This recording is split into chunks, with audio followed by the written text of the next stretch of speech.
मैं एक विवाहित महिला हूँ। मैं अपनी शादी में बिल्कुल भी खुश नहीं हूँ। ऐसा इसलिए क्योंकि मेरे पति मुझ पर कभी भी ध्यान नहीं देता है। वह अपनी छोटी सी दुनिया में मग्न रहता है। मैं उनका साथ पाने के लिए हर दिन भीख मांगती रहती हूँ। शायद इसका एक कारण यह भी है कि हमारी अरेंज मैरिज हुई थी, इसलिए उसे मुझसे कभी भी लगाव नहीं हुआ। हालांकि मुझे भी इस शादी में कोई खास दिलचस्पी नहीं थी, लेकिन मैं इसके बाद भी राजी हो गई। ऐसा इसलिए क्योंकि मेरे माता-पिता इस रिश्ते से बहुत खुश थे। यही एक वजह भी है कि हम कभी भी एक दूसरे के प्रति आकर्षित नहीं हुए।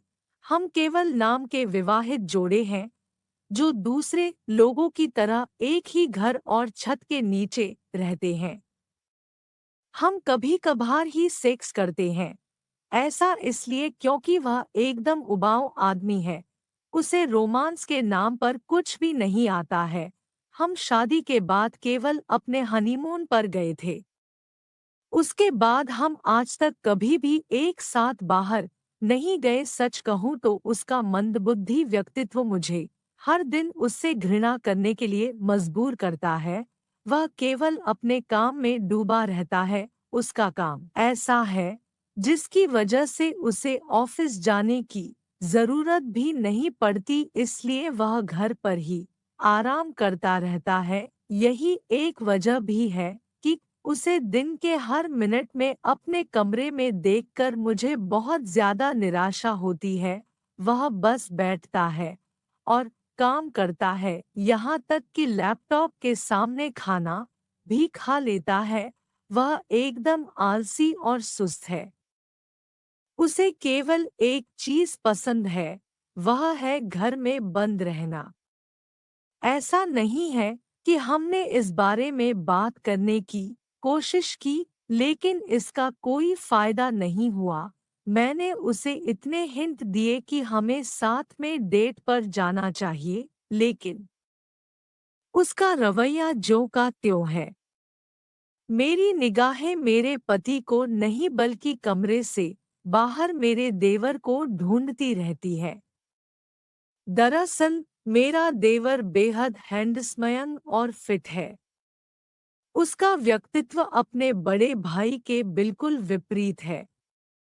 मुझे कभी-कभी आश्चर्य भी होता है कि इन दोनों भाइयों के बीच इतना गहरा अंतर कैसे हो सकता है। मेरा देवर महत्वाकांक्षी, आत्मविश्वासी और बहुत ही सामाजिक है। वह बाहर जाना पसंद करता है। वह अक्सर अपने दोस्तों के साथ घूमने का प्लान बनाता है। यही नहीं, वह जब भी काम पर जाता है तो इतना अट्रैक्टिव लगता है कि मैं खुद को उसकी तरफ आकर्षित होने से रोक नहीं पाती हूँ।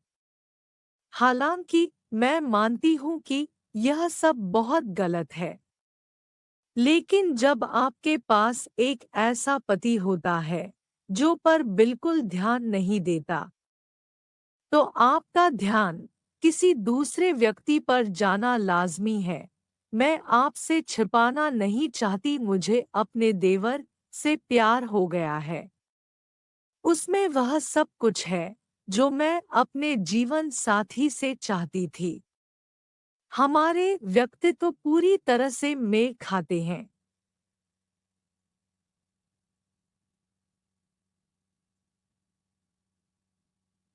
वह मेरे साथ हंसता है, मजाक करता है और यहाँ तक कि मेरे पति को मुझे यात्रा पर ले जाने के बारे में भी बोलता रहता है। लेकिन इसके बाद भी उस पर इन बातों का कोई असर नहीं होता। यह सब चल ही रहा था कि करवा चौथ नजदीक आ गया। ऐसे में मुझे अच्छे से पता था कि मेरे मन में किस आदमी के लिए भावनाएं हैं। वह मेरा पति तो बिल्कुल नहीं था। ऐसे में मैंने उसके लिए करवा चौथ का व्रत भी नहीं किया। मैंने पूरे दिन उपवास रखा और जब उपवास तोड़ने का समय आया, तो मैंने झूठ बोला कि गलती से मेरी आँख में कुछ चला गया। इस दौरान मैंने अपने पति के चेहरे की ओर देखने से परहेज किया। मैंने चतुराई से पहले अपने देवर की तरफ देखा, फिर चांद को देखने के बाद मैंने अपना व्रत खोल लिया। हालांकि किसी को भी इस बात का एहसास नहीं हुआ कि मैंने किसके लिए करवा चौथ का व्रत रखा। मेरा मानना है कि यह महसूस करने की दिशा में पहला कदम था कि मेरे देवर के लिए मेरी भावनाएं क्या है। मैं उसे बताना चाहती हूँ कि मैं उससे बहुत ज्यादा प्यार करती हूँ। मुझे बस अपनी इच्छाओं पर काम करने का एक तरीका निकालने की जरूरत है।